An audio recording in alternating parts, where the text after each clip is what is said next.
All right, part two, economic revolution. Since he came down from the trees, man has faced the problem of survival, not as an individual, but as a member of a social group.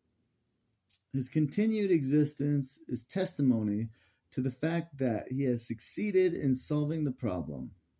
But the continued existence of want and misery, even in the richest of nations, is evidence that his solution has been, at best, a partial one. Yet, man is not to be too severely censored for his failure to achieve a paradise on earth. It is hard to wring a livelihood from the surface of this planet. It staggers the imagination to think of the endless efforts that must have been expended in the first domestication of animals, in the discovery of planting seed, in the first working of surface ores. It is only because man is a socially cooperative creature that he has succeeded in perpetuating himself at all. But the very fact that he has had to depend on his fellow man has made the problem of survival extraordinarily difficult. Man is not an ant, conveniently equipped with an inborn pattern of social instincts. On the contrary, he seems to be stubbornly endowed with a fiercely self centered nature. If his relatively weak physique forces him to seek cooperation, his untamed inner drives constantly threaten to disrupt his social working partnerships. In primitive society, the struggle between aggression and cooperation is taken care of by the environment.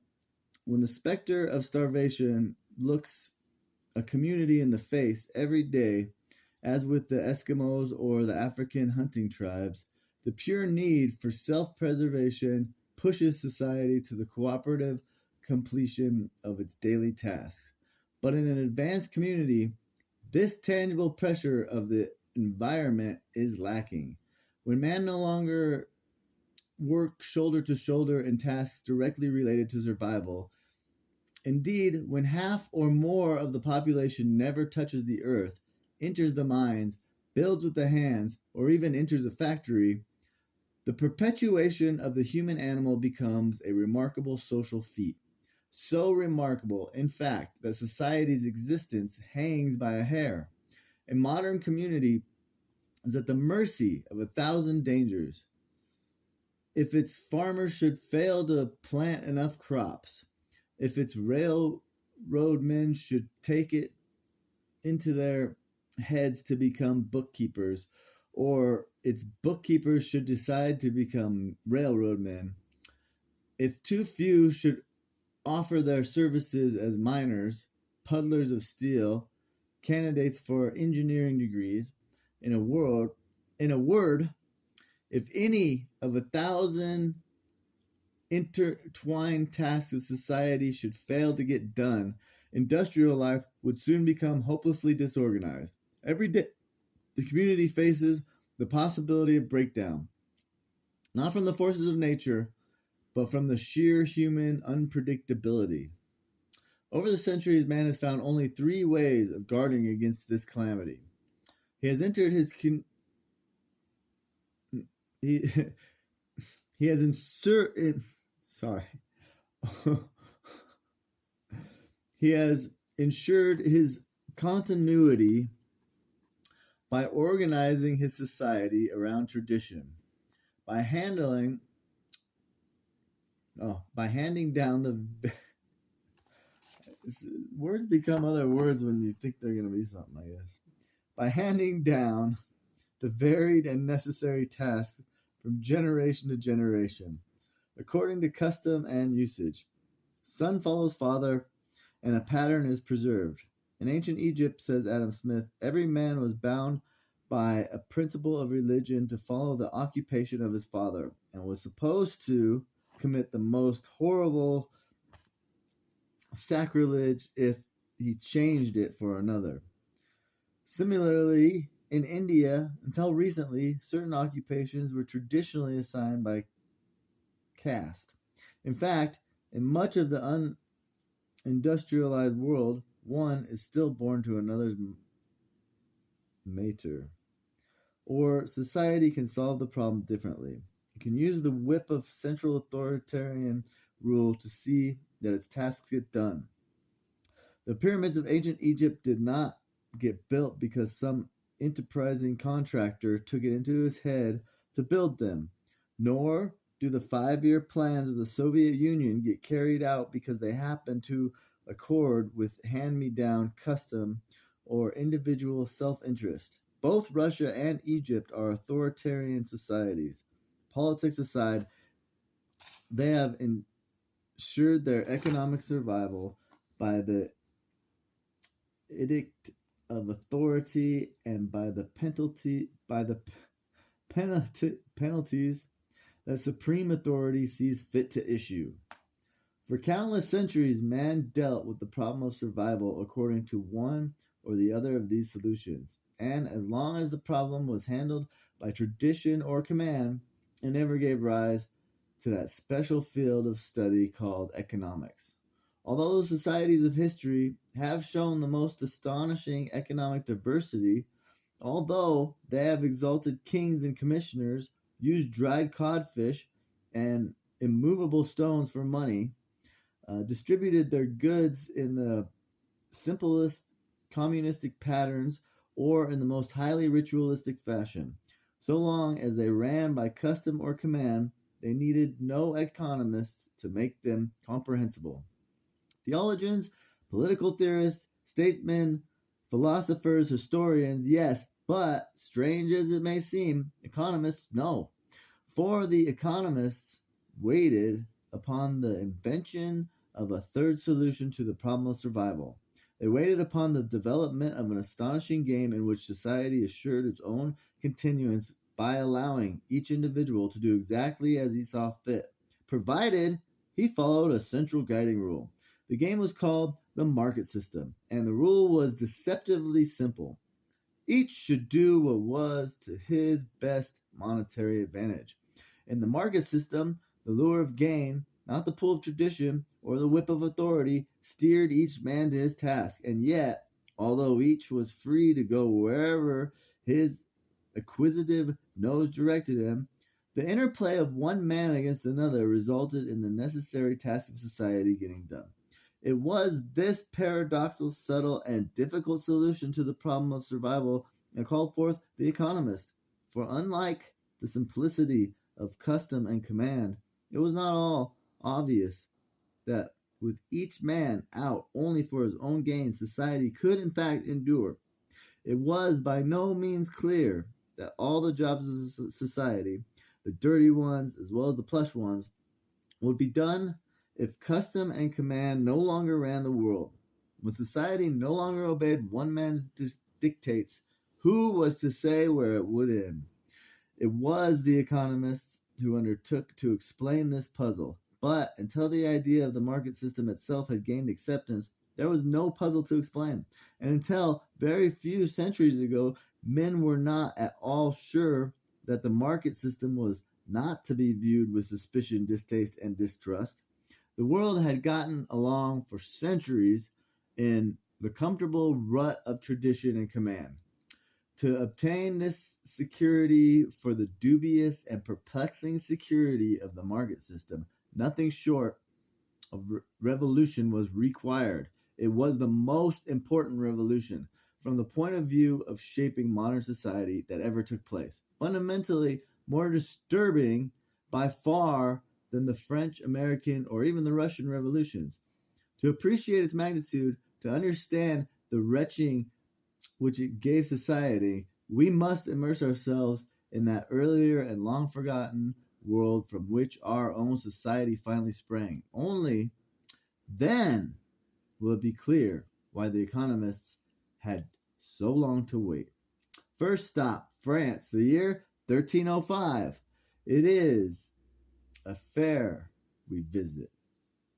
The traveling merchants have arrived that morning with their armed guard, have set up their gaily stripped tents, and are trading among themselves and with the local population.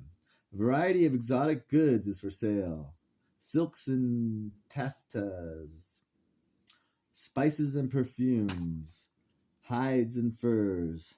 Some have been transported from the Levant, some from Scandinavia, some from only a few hundred miles away. Along with the common people, local lords and ladies frequent the stalls, eager to relieve the tedium of their boring, drowsy, manorial lives. Along with the strange goods from Araby, they are eagerly acquiring new words from that incredibly distant land. Divian, syrup, tariff, artichoke, spinach, jar. But inside the tents we meet with a strange sight.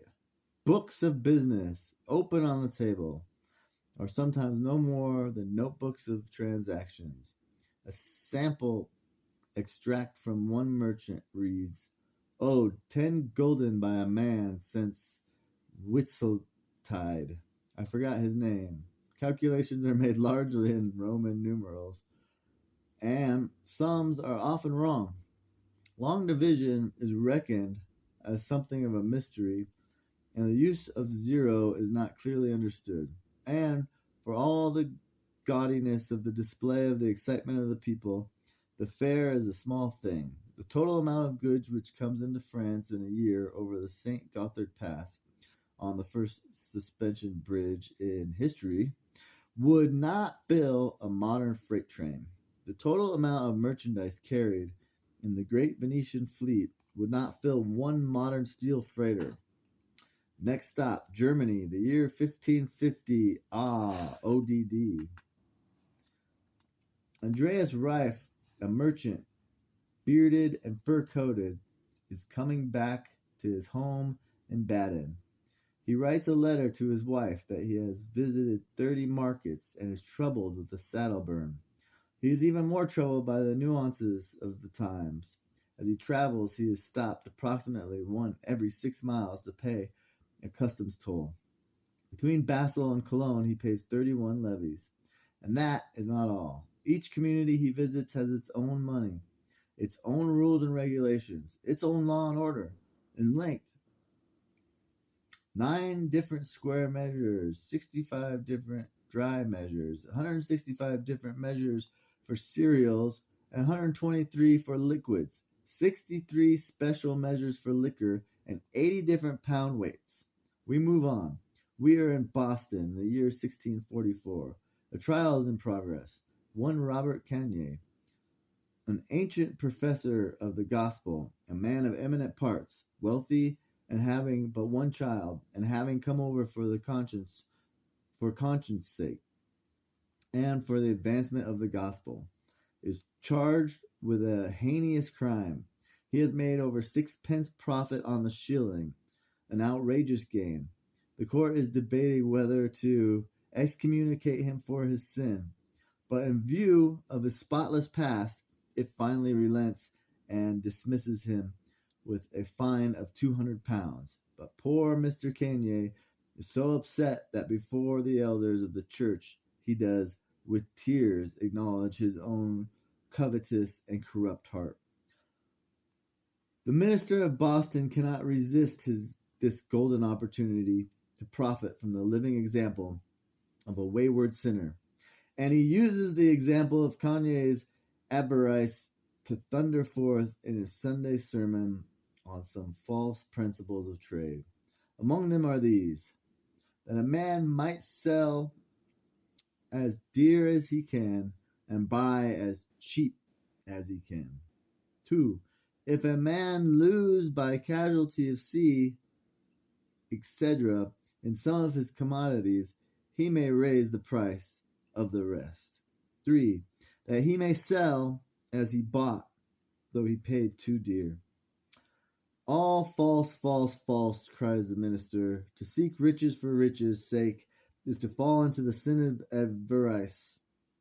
We turn back to England and France. In England, a great trading organization, the Merchant Adventures Company, has drawn up its articles of incorporation. Among them are these rules for the participating merchants. No indecent language, no quarrels among the brethren, no card playing, no keeping of hunting dogs, no one is to carry unsightly bundles in the streets. This is indeed an old business firm. It sounds more nearly like a fraternal lodge. In France, there has been entirely too much initiative displayed of late by the weaving industry, and real regalement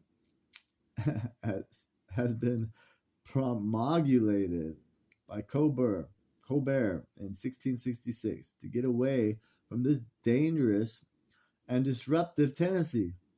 Henceforth, the fabrics of Dijon and Selegli are to contain 408 threads, including sleeves, neither nor less at Avalon, the two other manufacturing towns. The threads are to number 1,376. At Chiletan, 1,216. Any cloth found to be objectionable is to be pillared, pillared, pillaged, I guess. It was found 3 times to be objectionable. The merchant is to be pillared instead. There is something common to all these scattered fragments of bygone worlds. It is this. First, the idea of the proprietary, not to say the necessary, necessity, not to say the necessity of a system organized on the basis of personal gain has not yet taken root. Second, a separate, self-contained economic world has not yet lifted itself from its social context. The world of practical affairs is inextricably mixed up with the world of political, social, and religious life. Until the two worlds separate, there will be nothing that resembles the tempo and the feeling of modern life. And for the two to separate, a long and bitter struggle must take place. It may strike us as odd that the idea of gain is a relatively modern one. We are schooled to believe that man is essentially an acquisitive creature and that, left to himself, he will behave as any self-respecting businessman would. The profit motive, we are consistently being told, is as old as man himself, not a man.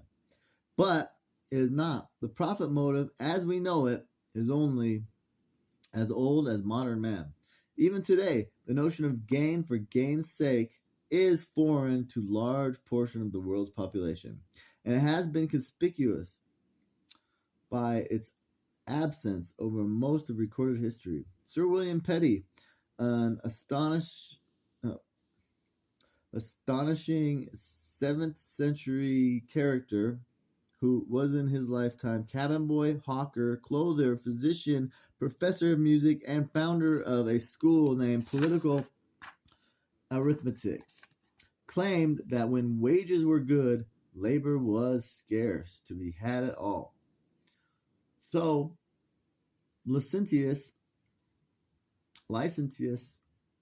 are they who labor only to eat, or rather to drink. And Sir William was not merely venting the Borgias prejudices of the day. Borgias prejudices of his day. He was observing a fact which he can still be remarked among the unindustrialized peoples of the world.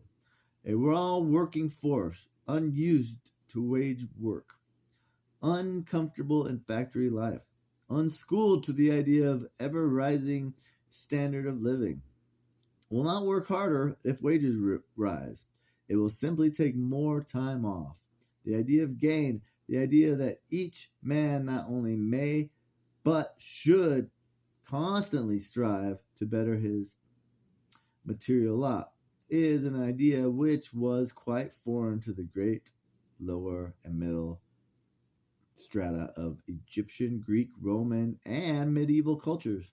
Only scattered throughout Renaissance and Reformation times.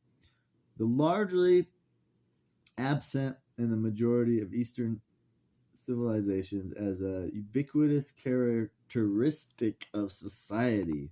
It is as modern an invention as printing.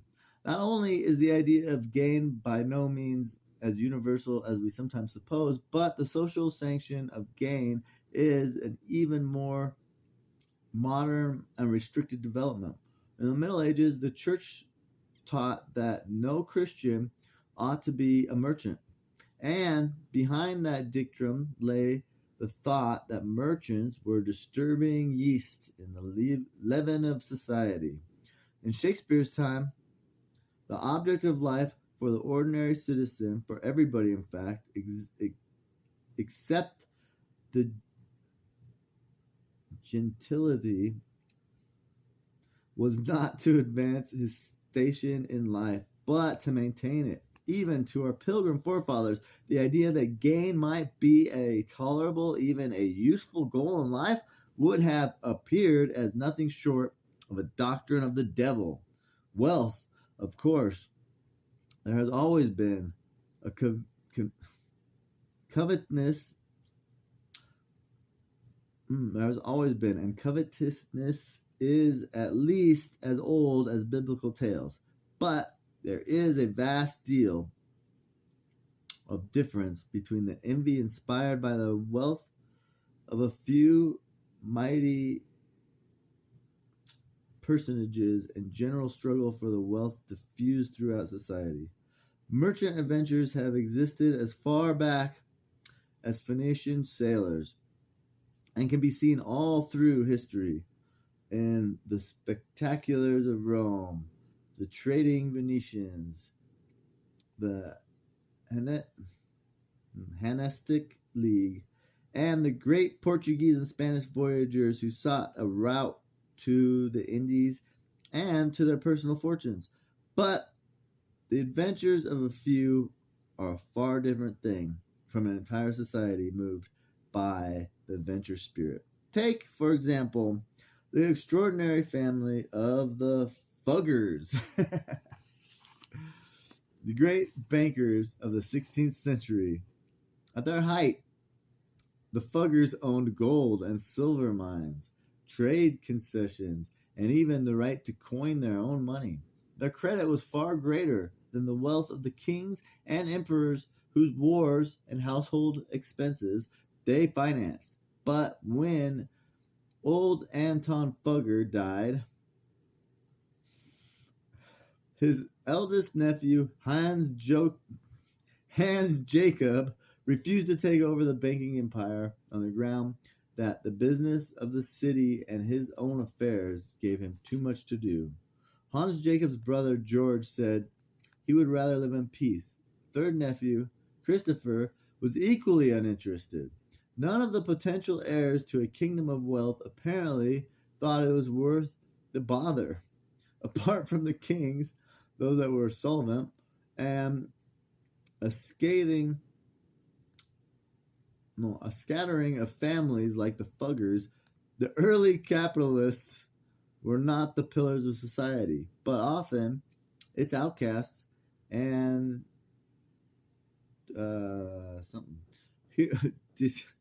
deracines.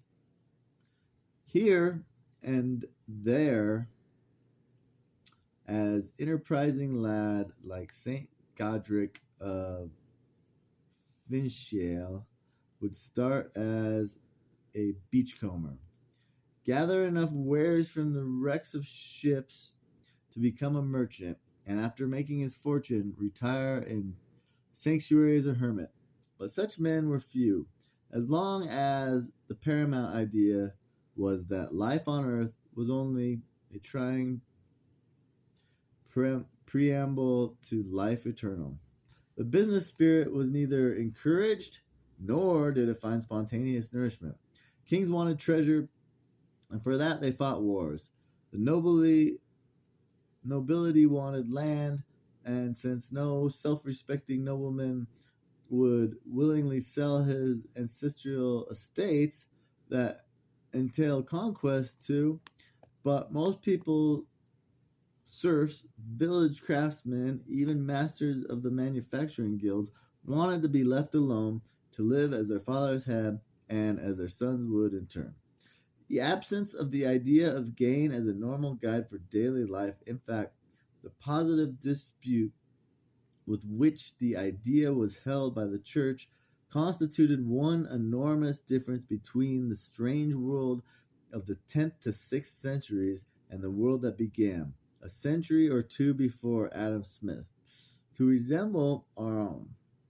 But there was an even more fundamental difference. The idea of making a living had not yet come into being. Economic life and social life were one and the same thing. Work was not yet a means to an end, and the end being money and the things that it buys. Work was an end in itself, encompassing, of course, money and commodities, but engaged in as a part of the tradition as a natural way of life. In a word, the great social invention of the market had not yet been made. Markets, of course, have existed as far back as history goes. The tablets of Tel el Amarna tell of lively trade between the pharaohs and the Levantine kings in 1400 BC. Gold and war chariots were swapped for slaves and horses. But while the idea of exchange must be very nearly as old as man, as with the idea of gain, we must not make the mistake of assuming that all the world has the bargaining propensitities of a 20th century American schoolboy.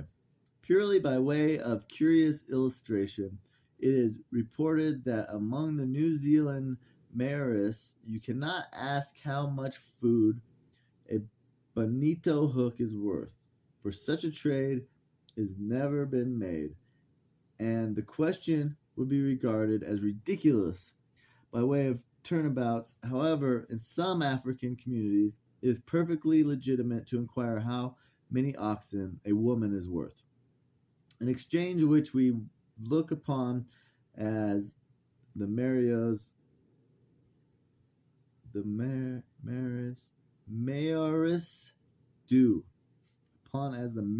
do, swapping food and fish hooks.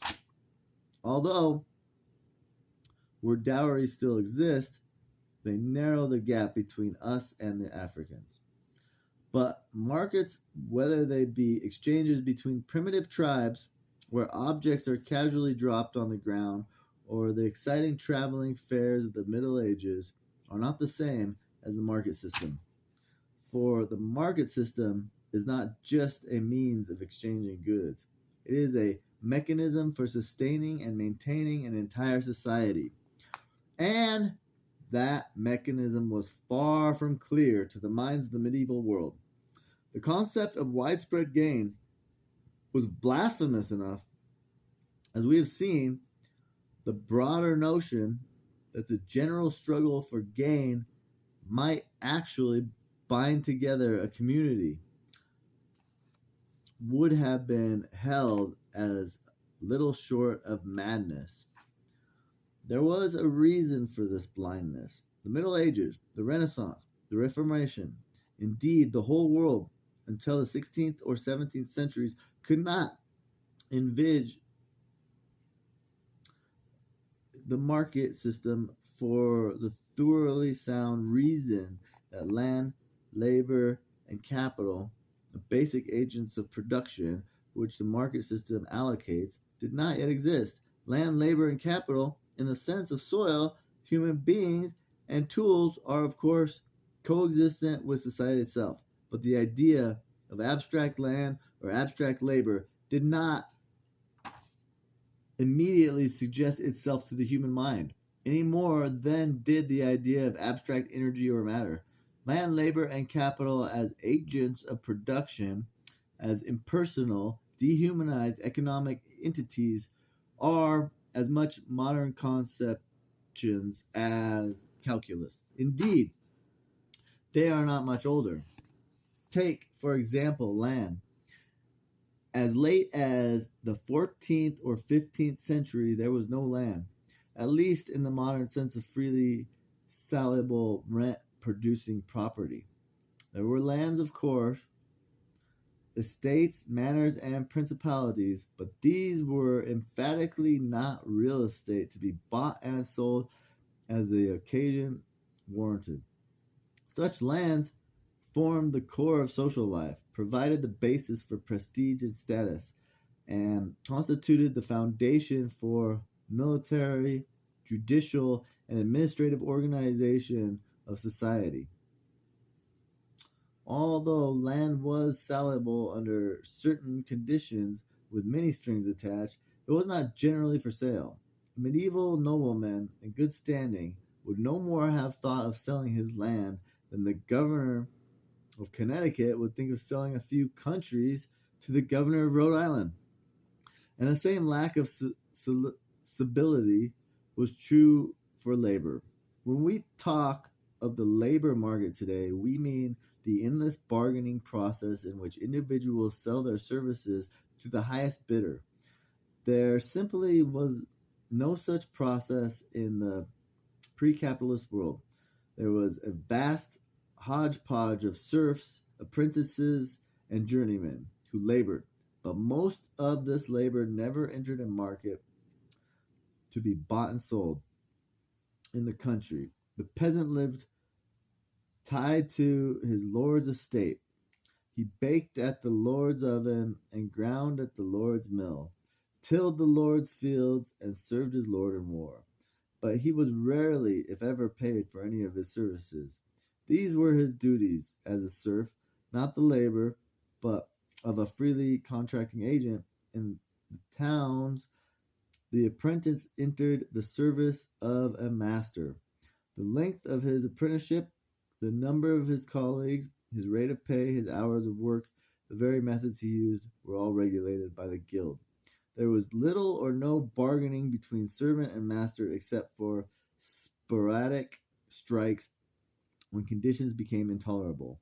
This was no more of a labor market than is provided by interns in a hospital. Or take capital. Certainly, capital existed in the pre-capitalist world and in the sense of private wealth, but although the funds existed, there was no impetus to put them to new and aggressive use. Instead of risk and change, the motto was safety first, not the shortest,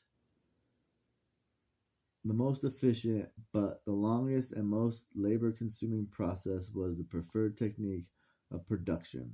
Advertising was forbidden, and the idea that one master guildsman might produce a better product than his colleagues was regarded as treasonable.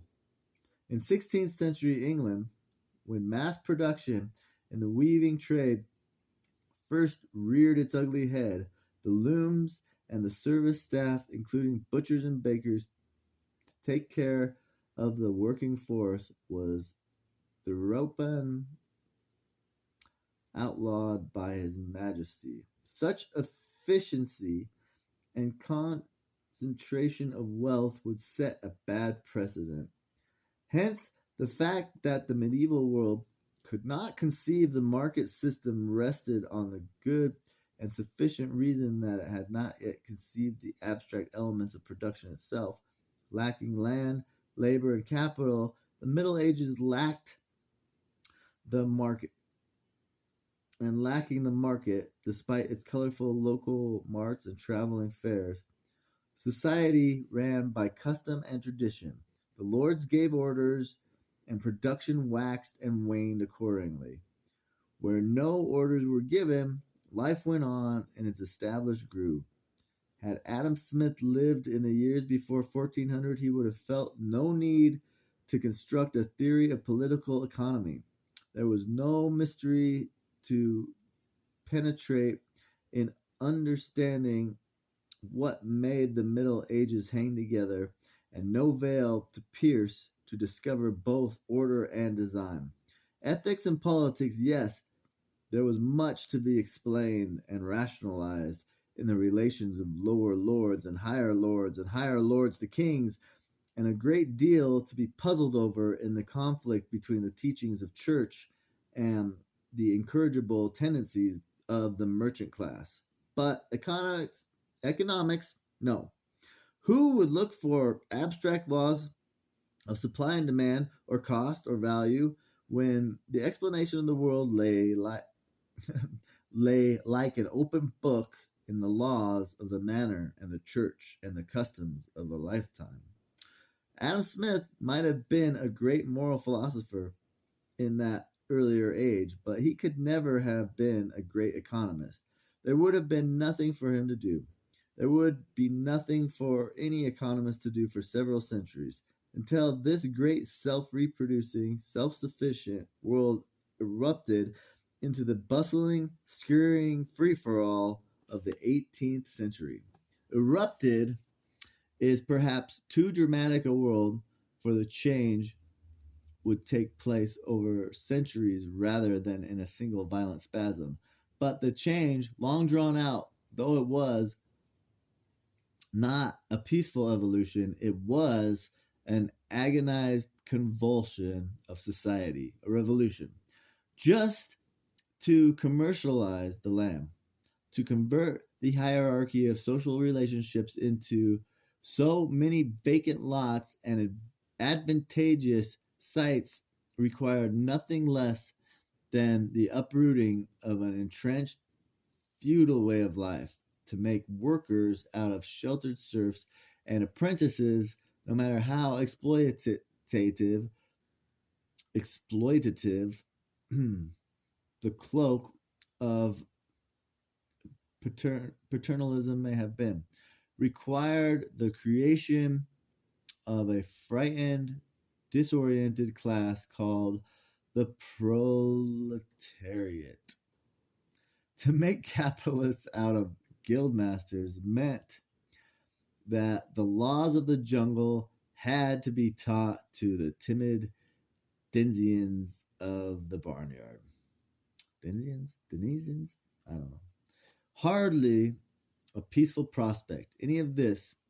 Nobody wanted this commercialization of life.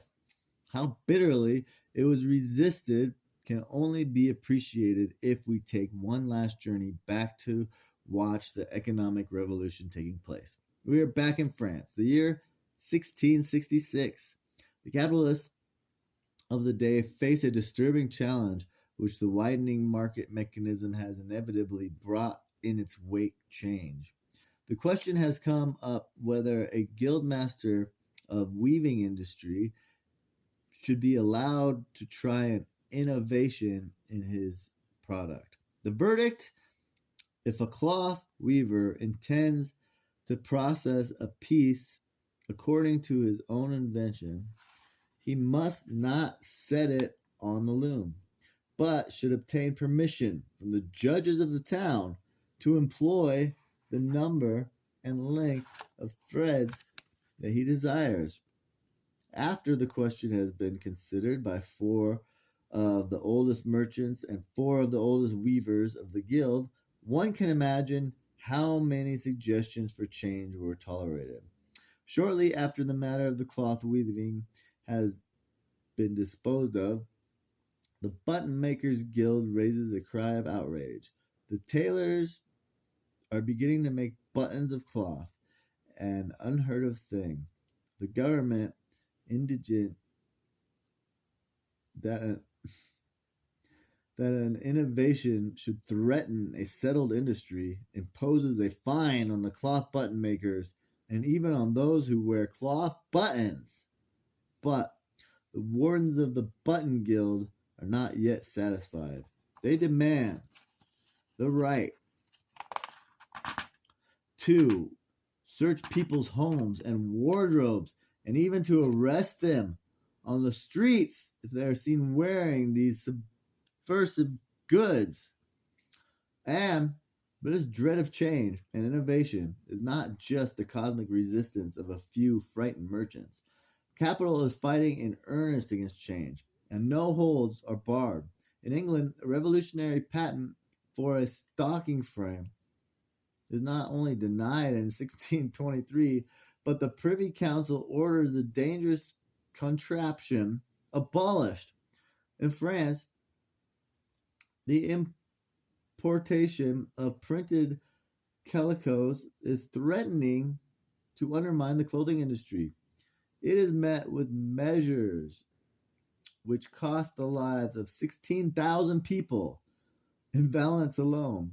On the occasion, 77 people are sentenced to be hanged, 58 broken on the wheel, 631 sent to the galleys, and one lone and lucky individual set free for the crime of dealing in forbidden calico wares. But capital is not only agent of production, which is fanatically seeking to avoid the dangers of the market way of life. What is happening to labor is still more desperate. Let us turn back to England. It is in the end of the 16th century, the great era of English expansion and adventure. Queen Elizabeth has made triumphal tour of her kingdom, but she returns with a strange plant. Paupers are everywhere, she cries. This is a strange observation, for only 100 years before, the English countryside consisted in large part of peasant proprietors tilling their own lands. The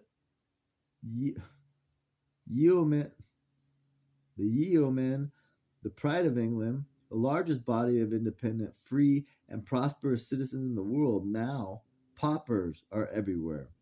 What has happened in the interim? What has happened has been an enormous movement of expropriation. Expropriation, or rather, the beginning of such a movement. For it was then only in its inception. Wool has become a new profitable commodity, and wool demands grazing pastures for the wool producer. The pastures are made by enclosing the common land, the patchwork crazy quilt of small scattered holdings, unfenced and recognizable only by a tree here and a rock there, dividing one man's land from another, and the common lands on which all might graze their cattle or gather peat, are suddenly declared to be all the property of the lord of the manor and no longer available to the whole parish, where before was kind of a communality of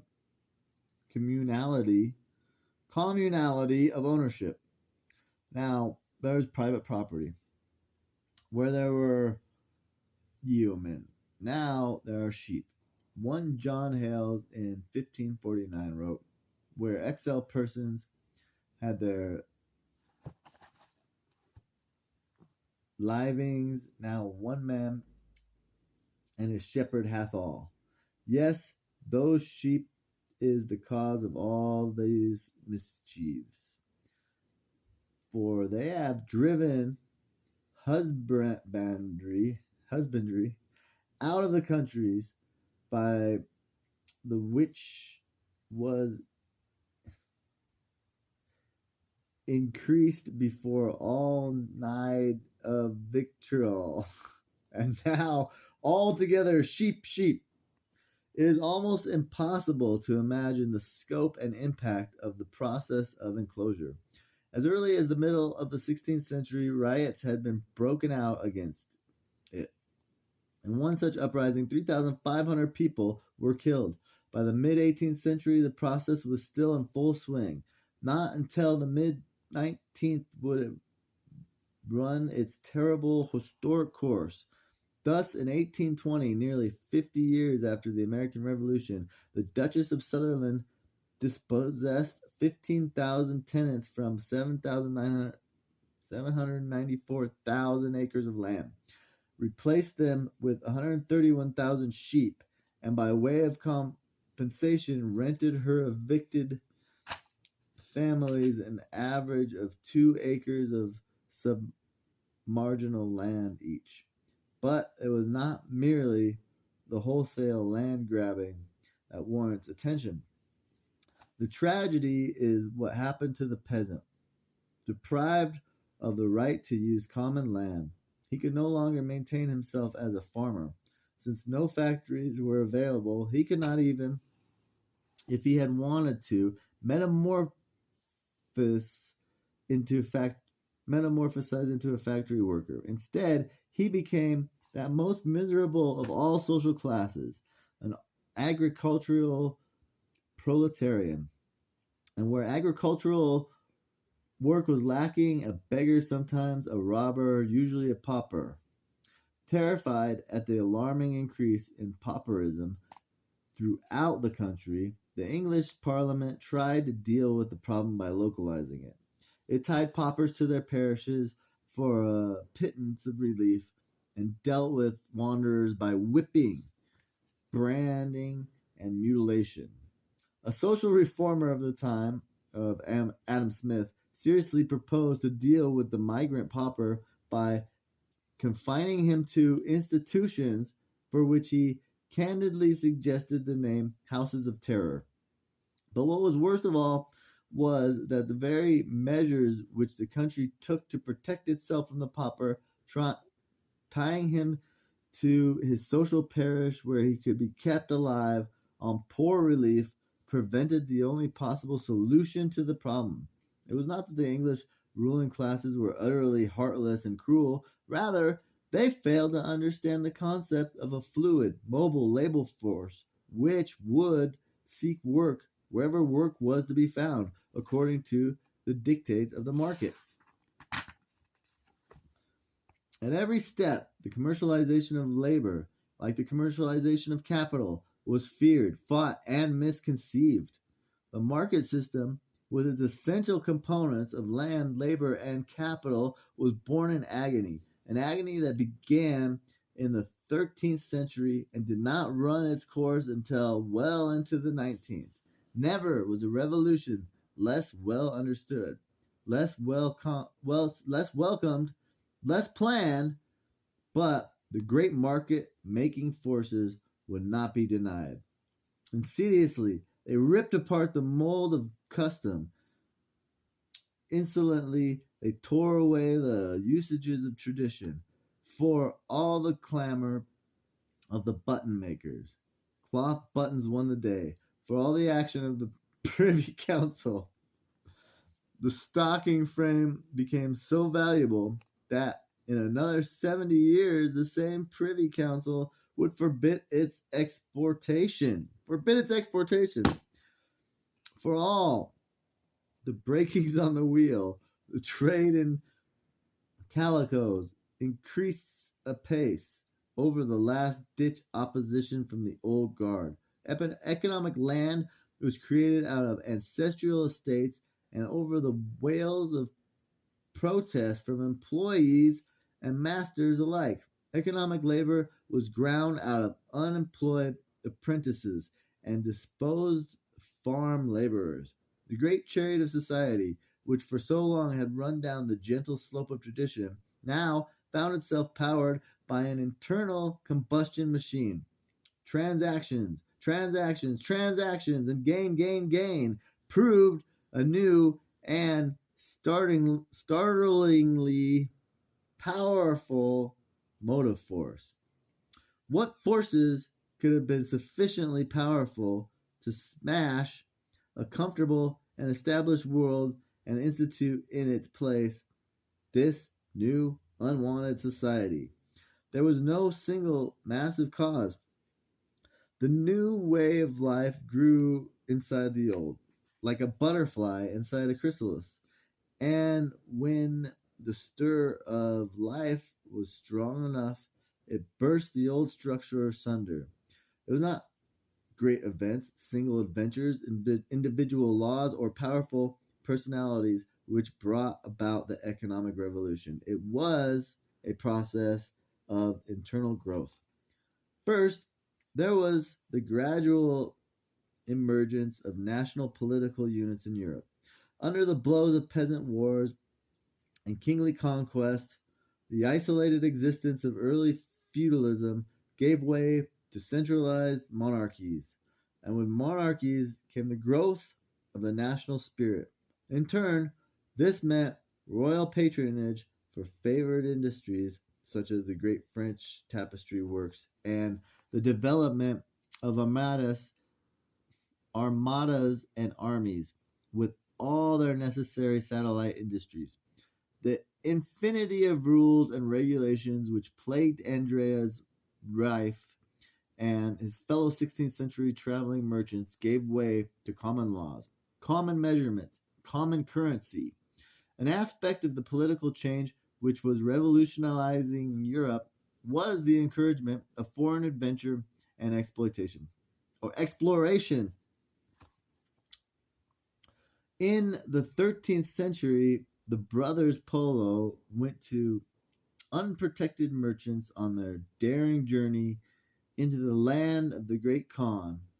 In the 15th century, Columbus sailed for what he hoped would have the same destination under the royal auspices of Isabella.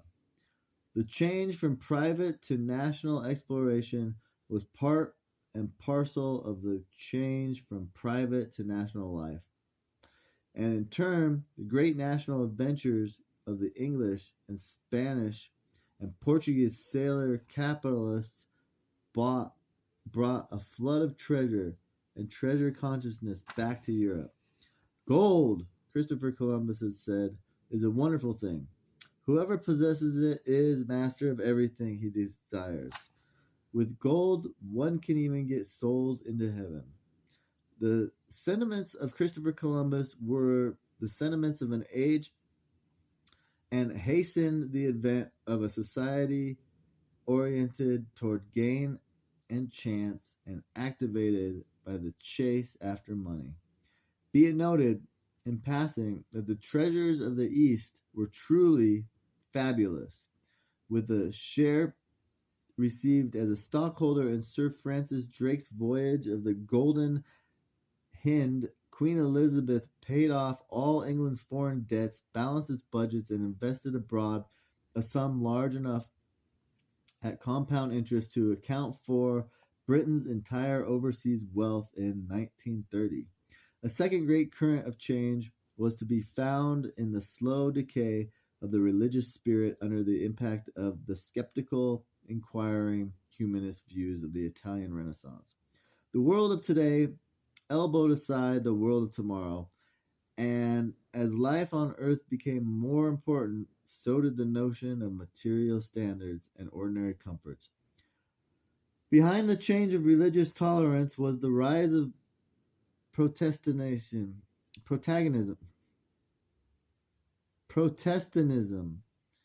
which hastened a new attitude toward work and wealth.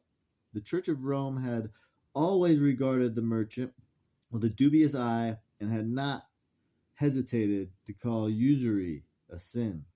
But now that this merchant was every day climbing in society, now that he was no longer a mere useful appendage, but an integral part of a new kind of world, some reevaluation of his function became necessary. The Protestant leaders paved the way for an amalgamation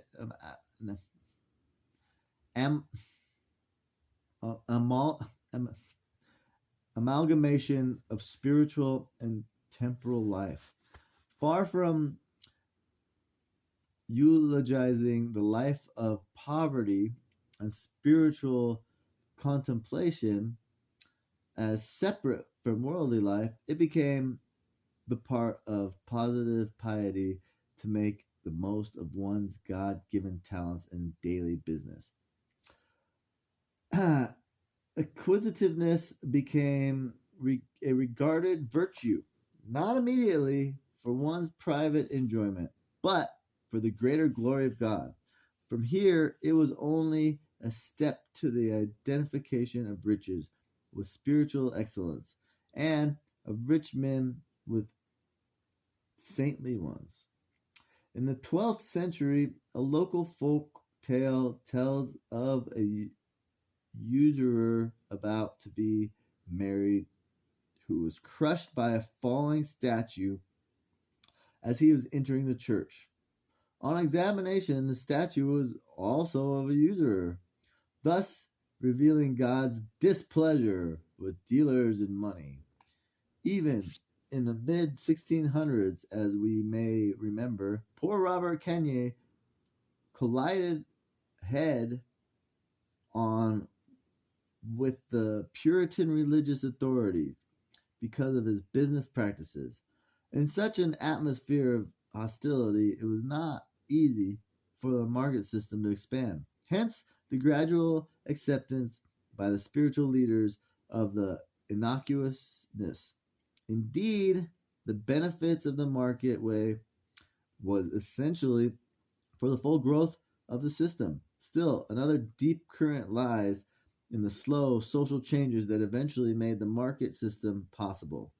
We are accustomed to thinking of the Middle Ages as a time of stagnation and lack of progress. Yet, in 500 years, the medievalists fathered 1,000 towns, an immense achievement, connected them with rudimentary but usable roads, and maintained their populations with food brought from the countryside.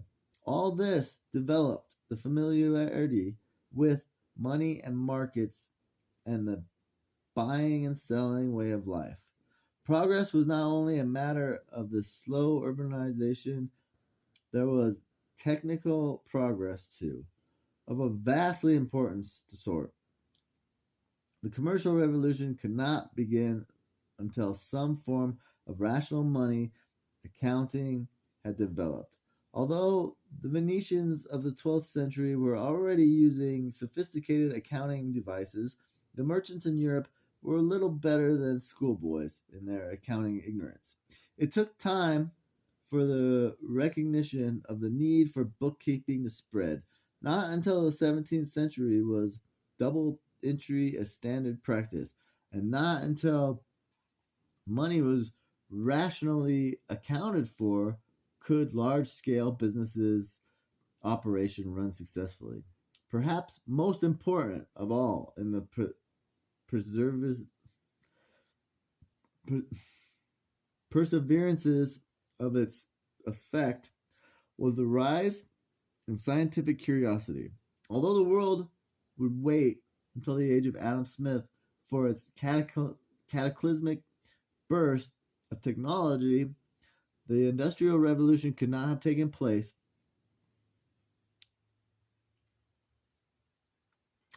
had not the ground been prepared by a succession of basic sub-industrial discoveries. The pre-capitalist era saw the birth of the printing press, the paper mill, the windmill, the mechanical clock, the map, and a host of other inventions. The idea of invention itself took hold. Experimentation and innovation were looked on for the first time with a friendly eye. No single one of these currents, acting by itself, could have turned society upside down. Indeed, many of them may have been as much the effects as the causes of a great convulsion in human organization. History turns no sharp corners, and the whole vast upheaval sprawled out over time.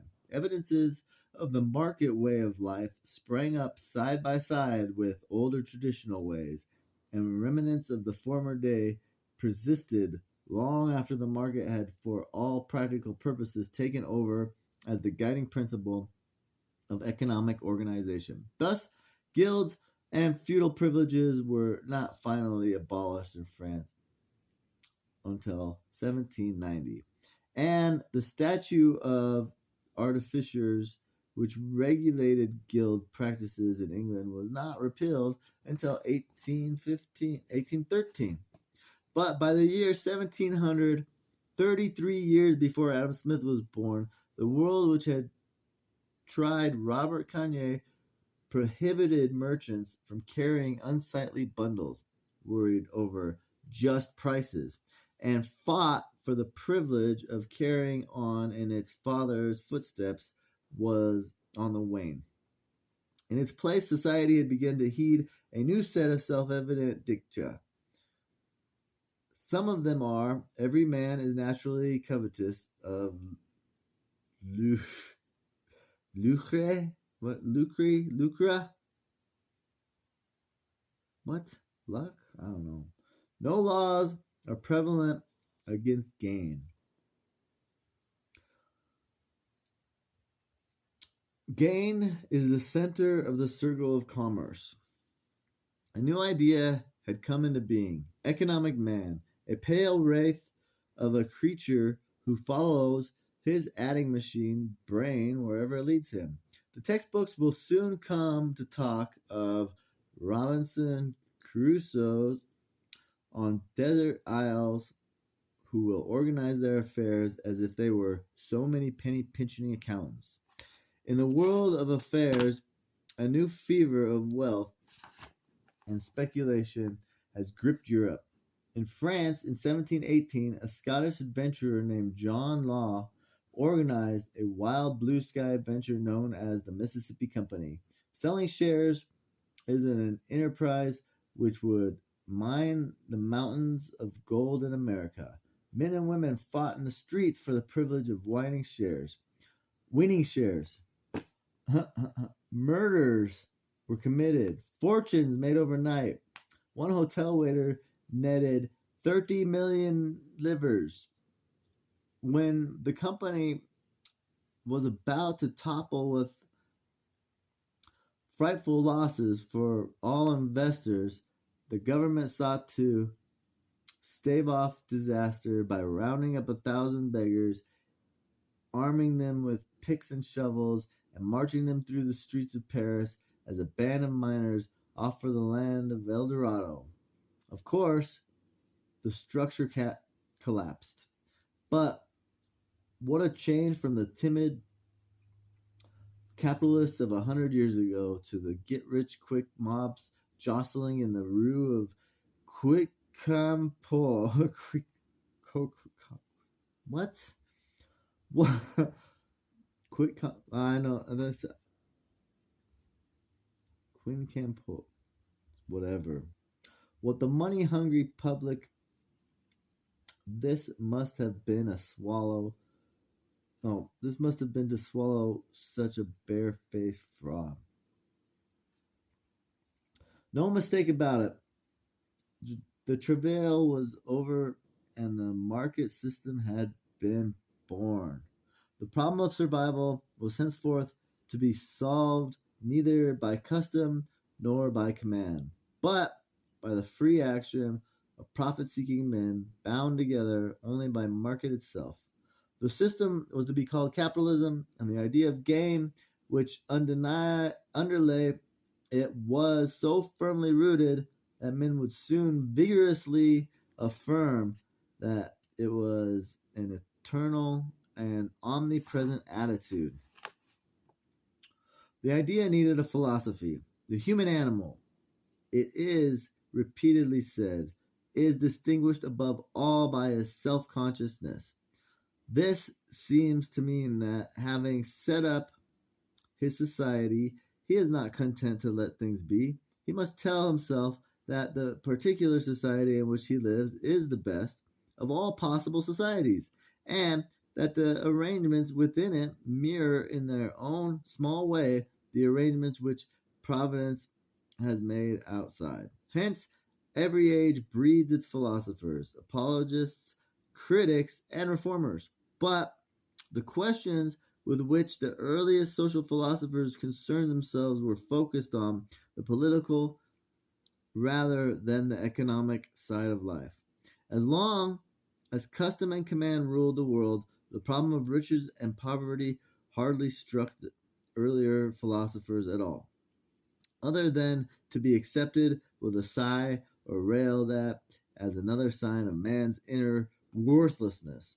As long as men, like bees, were born to be drones, no one much worried over the rationale of the laboring poor. The vagaries, I don't know, the vagaries of Queens were infinitely more elevating and exciting. From the hour of their birth, wrote Aristotle, some are marked out for subjection and some for command. And in that comment was summed up not so much the contempt as the disinterest with which the early philosophers looked at the work a day world, the existence of a vast laboring subterranean or substratum was simply taken for granted, and money and market matters were not only too sweaty but too vulgar to engage the consideration of a gentleman and a scholar.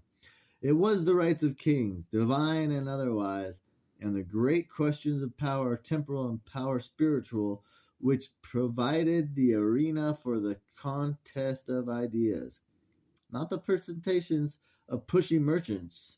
Although personal riches had their role to play in making the world go round, until the struggle for riches became general, ubiquitous, and patently vital to society, there was no need for general philosophy of riches. But one might ignore the nasty struggling aspect of the marketplace world for just so long. Then one might fulminate against it. Finally, when it penetrated to the very sanctums of the philosophers themselves, it was better to ask whether even here the evidences of some master pattern might not yet be seen. To this end, for 200 years before Adam Smith, the philosophers spun their theories in daily life, but into what a strange succession of molds they cast the world as they sought to penetrate to its underlying purposes. At first, the wretched struggle for existence found its be-all and end-all in the accumulation of gold. Christopher Columbus, Cortez, or Francis Drake were not only state adventurers, they were thought to be the agents of economic progress as well. To the bullionists, as the 16th and 17th century philosophers called themselves, it was quite self-evident that gold was a natural mainspring and a proper object of the mundane affairs. Theirs was a philosophy of great armadas and adventurers, kingly wealth and national stinginess, and an overriding belief that it all went well in the search for treasure. A nation could scarcely fail to prosper. But by the 18th century, the bullionists were already looked upon as a trifle naive. A new school had grown up, the school of political arithmetic.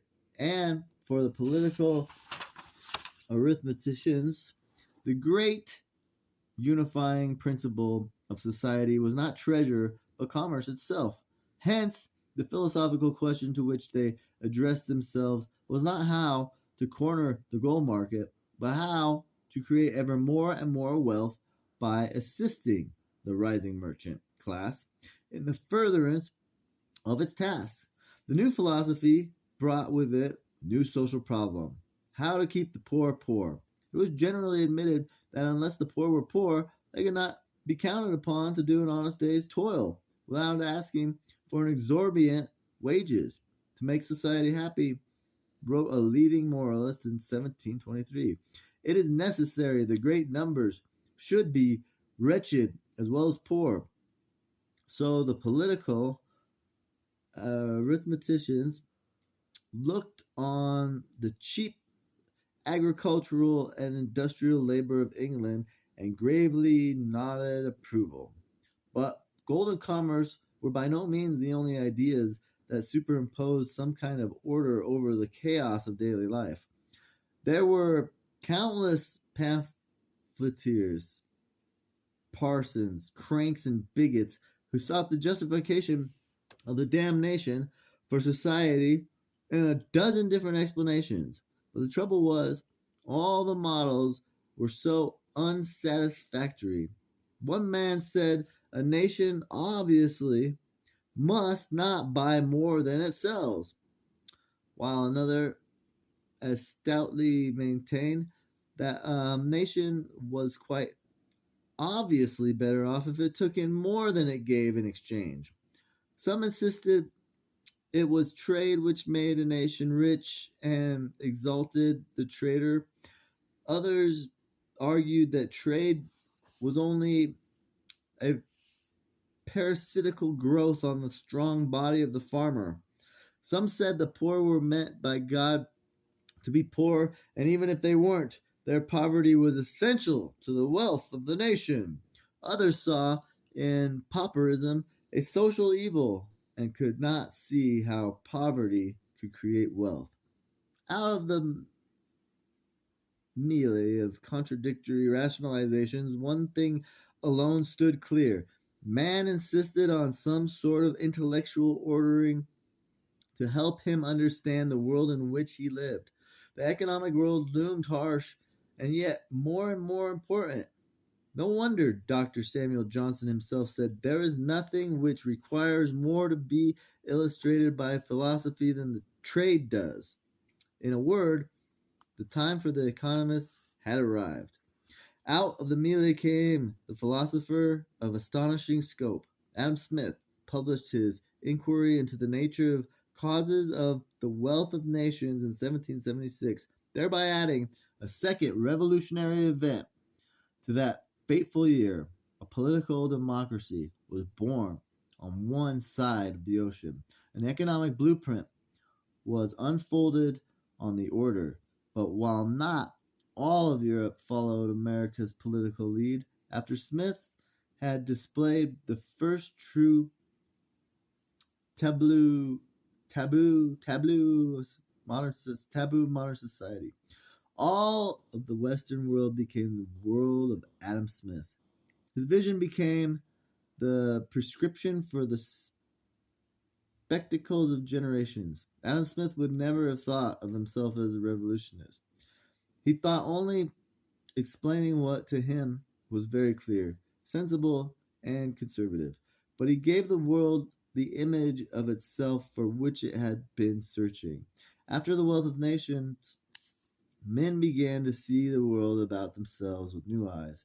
They saw how the tasks they did fitted into the whole of society, and they saw that society as a whole was proceeding at a majestic pace toward a distant but clearly visible goal.